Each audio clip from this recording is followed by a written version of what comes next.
बस इतने में ही थक गया, बस इतने में ही हार गया। मैं जानता हूँ तू और सह सकता है। मैं तुझे हियाब दूंगा, मैं तुझे बल दूंगा, मैं तुझे अनुग्रह दूंगा। जो मैं तेरी ज़िंदगी में काम करना चाहता हूँ ना, वो तेरी सोचो समझ से बढ़कर है। लेकिन मैं तुझे तैयार कर रहा हूँ। आंधी और तूफानों को तेरी ज़िंदगी में इसलिए रखा है ताकि तू लड़ना जाने, ताकि तू मजबूत हो सके, ताकि तू दृढ़ हो सके, ताकि तेरी ज़िंदगी में ऐसी गवाहियाँ बने कि तू दूसरों के लिए आशीष और उद्धार का कारण बन सके। तेरी गवाहियों में उद्धार हो, छुटकारा हो, चंगाई हो, आशीष हो, बरकत हो, लोगों के आंसू पोंछे जाए तेरी गवाही के द्वारा। जब तक गेहूं का दाना भूमि में पिसकर मर नहीं जाता तब तक वो अकेला रहता है, लेकिन जब वो मर जाता है तो बहुत फल लाता है। अब ये तेरी ज़िंदगी में जो भी समस्या है, इस बात का ध्यान रख, सब कुछ मेरे नियंत्रण में है। मैंने तुझे अकेला नहीं छोड़ा है। मैं तुझसे प्रेम करता हूँ, मैं तुझे चाहता हूँ, लेकिन मैं ये भी चाहता हूँ कि तू मजबूत बने। तुझे मैं दृढ़ बनाना चाहता हूँ, अटल बनाना चाहता हूँ, तुझे मैं स्ट्रांग करना चाहता हूँ, ताकि शैतान के सर को तू कुचले और कोई तेरे सामने खड़ा ना रह सके।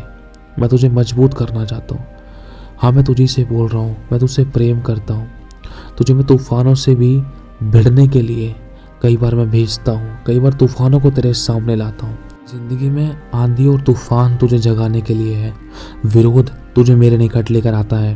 तेरी ज़िंदगी में जो तेरी घटियाँ हैं वो तुझे मेरी ओर ताकना सिखाती हैं, और जब तुझे सताया जाता है ना, तब तू मेरे दिल को समझ पाता है। जब लोग तेरे ऊपर उंगली उठाते हैं ना, तो मैं तेरे को देखता हूँ, मैं तुझे इतना प्यार करता हूँ कि देख, मैं तेरे लिए नई योजना बनाता हूँ। अगर तुझ पर एक ने उंगली उठाई है तो बड़ी बड़ी योजनाएं मैं तेरे लिए तैयार करता हूँ, ताकि आने वाले समय में कि मैं तेरा सर ऊंचा कर सकूँ, तुझे सदा के घमंड का कारण ठहराऊँ और इस बात को साबित करूँ कि तू सही है। इसलिए अपने आप को तू मेरे हाथों में सौंप, तब तू मेरी महिमा को देखेगा। मैं तुझे उठाना चाहता हूँ, बढ़ाना चाहता हूँ, तुझे स्ट्रॉन्ग करना चाहता हूँ, तुझे चलाना चाहता हूँ, तुझे मैं दृढ़ करना चाहता हूँ मेरे मार्ग पर। तेरे द्वारा मैं अपनी महिमा लेना चाहता हूँ, और ये सब काम आसान नहीं है। जब तक मेहंदी पिसती नहीं है ना, तब तक वो रंग नहीं लाती।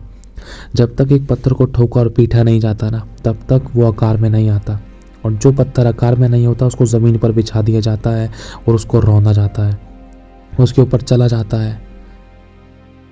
और जिस पत्थर के ठोका पीटी करके उसको आकृति दी जाती है ना, शुरुआत में उसके ऊपर जो सताव होता है, ठोका पीटी की जाती है, लेकिन एक समय उसकी ज़िंदगी में ऐसा आता है कि उसका एक ऐसा रूप बन जाता है कि लोग उसको देखते हैं और खुश होते हैं और हैरान होते हैं, उत्तेजित होते हैं, उसकी ओर खींचे चले आते हैं। क्यों?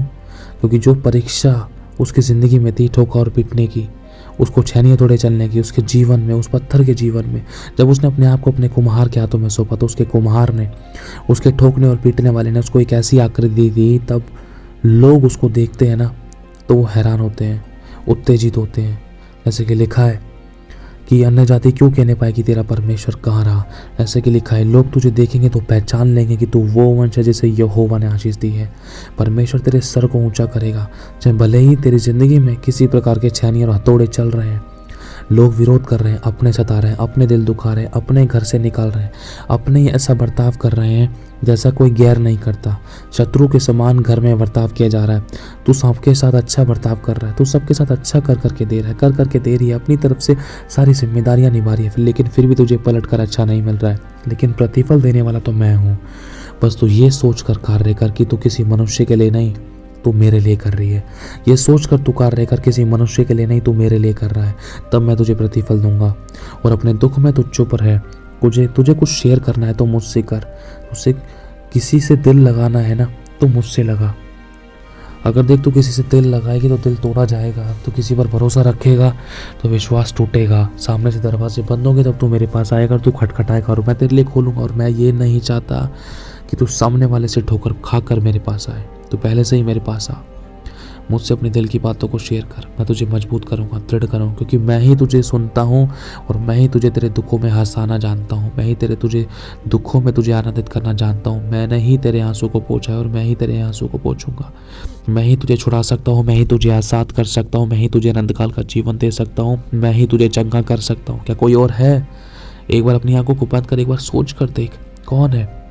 क्या कोई तेरा खून का रिश्तेदार जो तुझे चंगा कर सकता है, जो तेरे दुखों को महसूस कर सकता है, जो तेरी घटियों को जानता है? अगर जानता भी होगा तो लेकिन मदद नहीं कर सकता है। एक टाइम पर डॉक्टर भी हाथ खड़े कर देता है, जिसको एक भगवान का रूप कहा जाता है।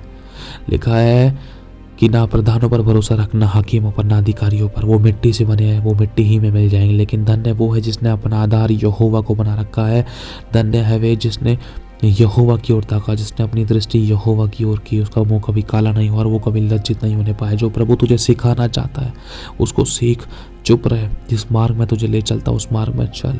मैं तेरी अगुवाई करूँगा, मैं तुझे बुद्धि और विवेक दूंगा, मैं तेरी रक्षा करूँगा, मैं तुझे संभालूंगा, मैं तुझे ब्लेस करूँगा, तेरे कदमों को दृढ़ करूँगा। हाँ, थोड़ा लगता है कि तेरे रास्ते में थोड़े कांटे और पत्थर हैं, गड्ढे हैं, कई बार पैर मुड़ जाता है, कई बार ठोकर लगती है, लेकिन हर बार तुझे संभालने के लिए मैं हूँ। क्या मैंने नहीं कहा धर्मी चाहे 7 बार गिरे तब भी वह उठ खड़ा होगा। मैं जानता हूँ तेरे जुबान से पाप हुए, आंखों से, विचारों से, व्यवहारों से पाप हुए, ना चाहकर भी पाप हुए, ना चाहकर भी वो शब्द निकले, ना चाहकर भी वो गलतियाँ की, गुप्त में, चौड़े में, अनजाने में, जानबूझकर, घर में, परिवार में, कलीसियाओं में, वो सब क्या जो मेरी दृष्टि में बुरा था। लेकिन मैंने तुझे अभी तक नहीं छोड़ा है।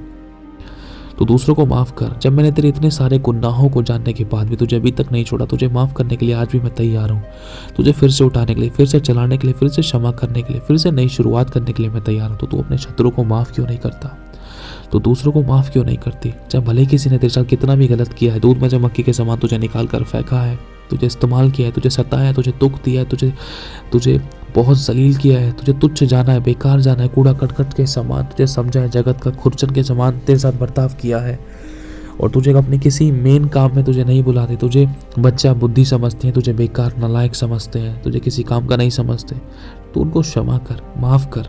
लेकिन जब तू अपने आप को मेरे हाथों में सौंपेगी ना, तो मैं तेरी ज़िंदगी में तब अच्छे तरीके से काम कर पाऊंगा। मेरे बेटे, मैं तुझसे प्यार करता हूँ, लेकिन तूने अपनी ज़िंदगी में काम करने का मुझे मौका ही नहीं दिया। मुझे काम करने का मौका दे। देख, पतरस ने अपना दिमाग चलाया, सुबह से लेकर शाम तक वो मछली पकड़ता रहा, लेकिन उसको एक भी मछली उसके जाल में नहीं फंसी। उसने एड़ी चोटी का जोर लगाया। जब वो थक गया, हार कर सर पकड़ कर बैठ गया, तब वो मेरी आवाज़ को सुन पाया। मैं कब से उसको पुकार रहा, लेकिन वो नहीं सुन सका। उसने अपनी समझ का सहारा लिया, उसने मुझ पर भरोसा नहीं रखा और वो गिर गया। उसकी मेहनत कूड़ा हुई, इसका टाइम, पैसा, एनर्जी वेस्ट हुआ। लेकिन जब उसने मेरी सुनी तो मैंने कहा कि दाहिनी ओर जाल डाल, इस तरीके से कर, मतलब मेरे अनुसार करेगा ना तो तेरी ज़िंदगी में प्रतिफल होगा। और लिखा है जब उसने मेरी बात को सुना तो उसने दाहिनी ओर जाल डाला। लिखा है जाल फटने लगा, मछलियाँ बहुत थी और नाव हिलने लगी, डावल डोल होने लगी। इतनी मछलियाँ थी कि वो नाव के ऊपर खींच नहीं पा रहे थे उस जाल को, अकेला नहीं खींच पा रहा था। वो हैरान हुआ, दुखित हुआ और पश्चाताप करने लगा। हे प्रभु, मैंने तेरी बात को पहले क्यों नहीं माना? मुझे माफ़ कर। सच में तू है, मैं तेरी आवाज़ को नहीं सुन सका। मैं अपनी ही चलाता रहा, अपनी इच्छा के अनुसार करता रहा और अब तेरी उपस्थिति में नहीं चला, तेरे भय में नहीं चला, तेरे वचन के साथ गंभीर नहीं रहा, अधीन नहीं रहा, तेरे अनुसार नहीं चला। मैंने दूसरों को इतना समझने की कोशिश करी, लेकिन दूसरों से धोखा मिला। अगर उतना मैं तुझे समझता तो प्रभु सब मेरे पास आते। मुझे कभी किसी से धोखा नहीं मिलता। मैंने तुझे तुच्छ जाना, इसलिए लोगों ने मुझे तुच्छ जाना। मैंने तुझे त्याग दिया, इसलिए लोगों ने मुझे त्याग दिया। मैंने तुझे छोड़ दिया, इसलिए लोगों ने मुझे छोड़ दिया। मैं तेरे साथ संगति नहीं करता, इसलिए कोई मेरे साथ बैठना नहीं चाहता। मैं तुझसे बात नहीं करता, इसलिए कोई मेरी सुनना नहीं चाहता। मैं तुझसे प्रेम नहीं कर सका ना, इसलिए कोई मुझसे प्रेम नहीं करता। मैंने तेरी बात को नहीं माना ना, इसलिए कोई मेरी बात नहीं सुनता। मैंने तेरे दर्द को नहीं समझा ना, इसलिए मुझे दर्द मिलता है। मुझे क्षमा कर प्रभु, मैं तेरे पास आता हूँ। प्रभु कहता है पश्चाताप कर, मन फिरा, जहाँ से गिरा है वहीं से उठ, अपने वस्त्रों को झाड़ और दौड़। मैं तेरे साथ हूँ, मैंने तुझे नहीं छोड़ा है। देख, अभी भी मैं तेरे साथ हूँ, पास हूँ। देख, मैं तुझे छूता हूँ, मैं तुझसे प्रेम करता हूँ। तू कहती तो है मैं भी तुझसे प्रेम करती हूँ। हाँ, तू भी कहता है, लेकिन कामों के द्वारा वो प्रकट नहीं हो पाता है। मैं फिर भी तेरा इंतजार करता हूँ कि मेरी उपस्थिति में चल, मेरी बात को मान, मेरी सुन और चल। जब तू मेरा शब्द सुने तो अपने मन को कठोर ना कर, क्योंकि आज ही तेरे उद्धार का दिन है। आज ही वो बातें प्रकट करूंगा। जंगल में मैं मार्ग बनाऊंगा, निर्जल देश में नदियां बहाऊंगा। तेरे आंसू को मैं पोंछ डालूंगा, अपनी कुप्पी में भरूंगा। ऐसा कौन कर सकता है? क्या कोई है तेरी जिंदगी में ऐसा? अगर है तो मुझे बता। क्या कोई है कि तेरे आंसू को पोंछ कर अपनी कुप्पियों में भरे? तेरे आंसू को पोंछे, तेरे मारे मारने फिरने का हिसाब रखे। कौन है जो तेरे आंसू को पोंछ कर तेरे मारे मारे फिरने का हिसाब रखता है और अपनी कुप्पी में तेरे आंसू को रखता है, तेरे आंसू का हिसाब रखता है, तेरे दुखों में तुझे खुश करना जानता है, तेरे टूटे हुए मन को चंगा करता है।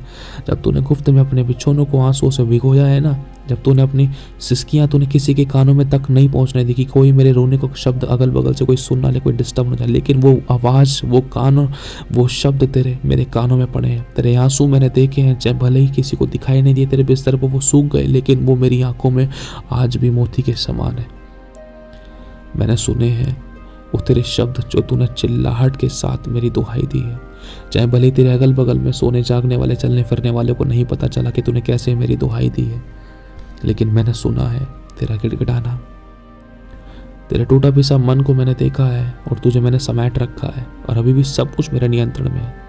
इसलिए अपनी समझ का सहारा ना ले, संपूर्ण मन से मुझ पर भरोसा रख, अपनी तरफ से नेकी कर, मुझे दिखाने के लिए काम कर। चाहे कोई तेरे साथ पलट कर अच्छा बर्ताव नहीं करा, लेकिन तू कर। एक दूसरे का न्याय मत कर, एक दूसरे के अंदर बुराई मत खोज, अपनी तरफ से तू अच्छा कर, एक दूसरे के अपराधों को ढांप, माफ कर और माफी मांग, पश्चाताप कर, नई तरीके से चल, मेरी उपस्थिति में चल, मेरी बात को मान, मेरे लिए काम कर, मुझे प्रसन्न करने के काम कर। मैं तेरे विरोधियों को तेरे फेवर में कर दूंगा, शत्रुओं के आगे तेरे लिए मेज बिछाऊंगा, मैं विरोधियों के घुटने दिखा दूंगा। मैं तेरी जिंदगी में ऐसे काम करूंगा कि तो अपने घुटनों के बल तेरी आंखों में खुशी के आंसू के साथ तो मेरा धन्यवाद करेगी। मैं तुझसे प्रेम करता हूँ, मैं नहीं चाहता कि शैतान तुझे खदेड़े, लेकिन मैं तुझसे कहता हूँ देख और शैतान को अवसर मत दे। यदि मैं तेरी ओर हूँ तो तेरा विरोधी कौन हो सकता है? इसलिए शैतान को और अवसर मत दे, मुझे अपने फेवर में रख और मेरी उपस्थिति में चल और सिद्ध होता जा। मैं तेरे साथ हूँ। अपने आंसू को पोंछ देख, मैंने देख लिया है, बस शांत हो जा, एक लंबी सांस ले, अपने आप को हल्का कर, अपने आप को बस ठीक कर। मेरे वचन के अनुसार सही चला, सब कुछ अपने आप ही ठीक होते नहीं लगेगा, सब कुछ सेट होता जाएगा। जब तू सही चलेगी ना, तेरे द्वारा सब अभिषेक पाएगा, तेरे बदले हुए जीवन को देखकर सामने वाला बदलेगा, सब कुछ मेरे अनुसार होगा। बोल प्रभु, तेरे वचन के अनुसार मेरी जिंदगी में हो। मैं अपने आप से कुछ नहीं कर सकती, मुझसे तो कुछ बन ही नहीं पड़ा मेरे पिता या फादर, तेरे वचन के अनुसार मेरी जिंदगी में हो। I am a biggest failure, तेरी इच्छा मुझ में पूरी हो, तेरी इच्छा के अनुसार मुझे चला। मैं जैसे भी हूँ मुझे ग्रहण कर, मैं जैसा भी मुझे ग्रहण कर। मैं तेरा धन्यवाद करता हूँ, मैं तेरे पास आता हूँ। I come to you lord, I come to you, please मुझे उठा और बना और चला, मैं जैसा भी मुझे ग्रहण कर। आमीन।